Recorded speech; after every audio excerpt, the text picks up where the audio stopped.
Ikasyam na kabanata.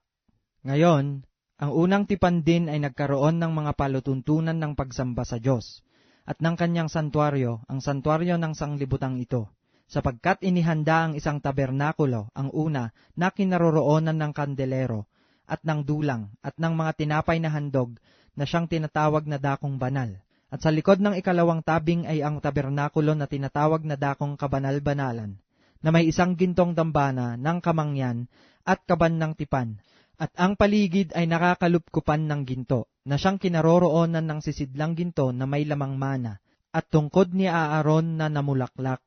at mga tapyas na bato ng tipan. At sa ibabaw nito ay ang mga kerubin ng kaluwalhatian na nangagsisililim sa luklukan ng awa, na ang mga bagay na ito ay hindi natin mapag-uusapan ngayon ng isa-isa.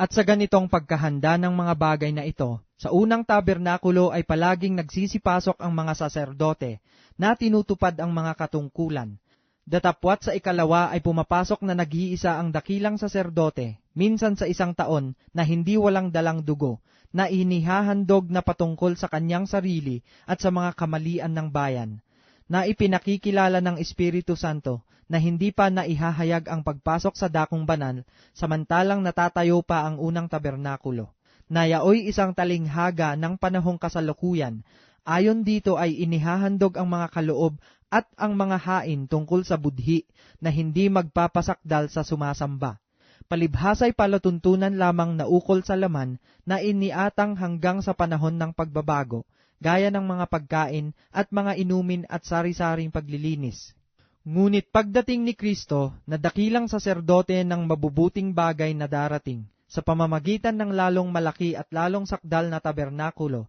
na hindi gawa ng mga kamay, sa makatuwid bagay hindi sa paglalang na ito,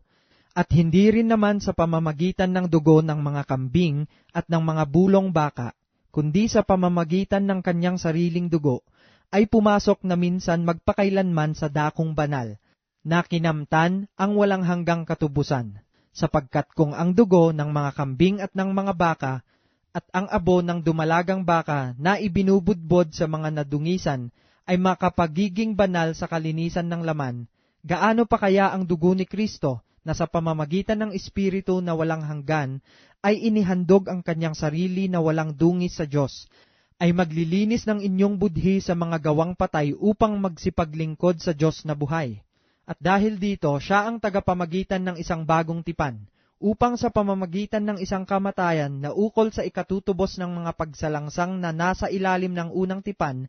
ang mga tinawag ay magsitanggap ng pangako na manang walang hanggan. Sapagkat kung saan mayroong tipan, dooy kinakailangan ang kamatayan ng gumawa niyaon. Sapagkat ang isang tipan ay may kabuluhan kung mamatay ang gumawa. Sa ibang para ay walang anumang kabuluhan samantalang nabubuhay ang gumawa. Kaya't ang una mang tipan ay hindi itinalaga ng walang dugo. Sapagkat nang salitain ni Moises ang bawat utos sa buong bayan ayon sa kautusan, ay kumuha siya ng dugo ng mga bulong baka at ng mga kambing na may tubig at balahibong mapula ng tupa at isopo, at winisikan ang aklat at gayon din ang buong bayan, na sinasabi, ito ang dugo ng tipan na iniutos ng Diyos tungkol sa inyo. Gayon din ang tabernakulo at ang lahat ng mga kasangkapan sa pangangasiwa ay pinagwiwisikan niya ng dugo sa gayon ding paraan. At ayon sa kautusan ay halos masasabi kong lahat ng mga bagay ay nililinis ng dugo,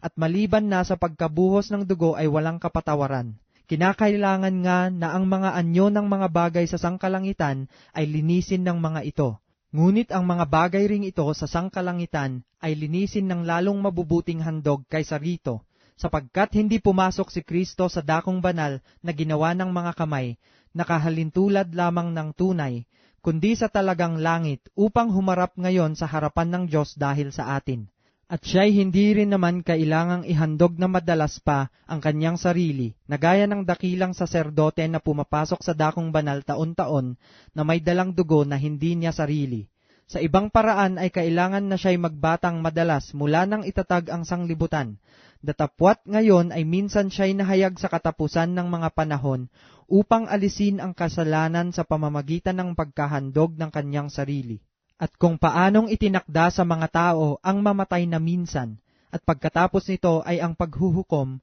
ay gayon din naman si Kristo, na inihandog na minsan upang dalhin ang mga kasalanan ng marami, sa ikalaway pakikita na hiwalay sa kasalanan, sa ikaliligtas ng mga nagsisipaghintay sa Kanya.